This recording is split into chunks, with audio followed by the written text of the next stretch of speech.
फक्त अर्धी वाटी साखर वापरून प्लेट भरून तिळगुळ केलेले आहेत। या संक्रांतीला घरी बनवा जरूर तिळगुळ। चला तर इथे अर्धी वाटी साखर घेतलेली आहे।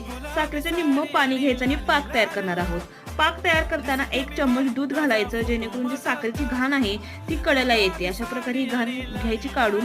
त्यानंतर पाक चेक करताना अशा प्रकारे बोट चिकटली पाहिजे असा गुळगुळीत पाक तयार करायचा आणि गाळून घ्यायचा।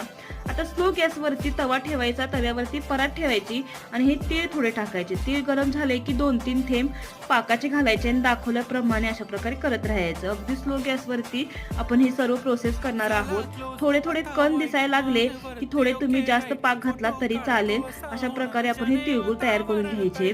आता हे तीळ आपण काढून घ्यायचे, पुन्हा परत धुवायचे आणि हे पुन्हा टाकायचे। जर तुम्हाला तिळगुळ मोठे पाहिजे असेल तर 1 वाटी साखर घ्यायची पाकासाठी। आणि अशा प्रकारे आपण रंगीबिरंगी पण तिळगुळ केलेले आहेत। पूर्ण व्हिडिओ माझ्या चॅनलवर आहे, जाऊन पाहू शकता।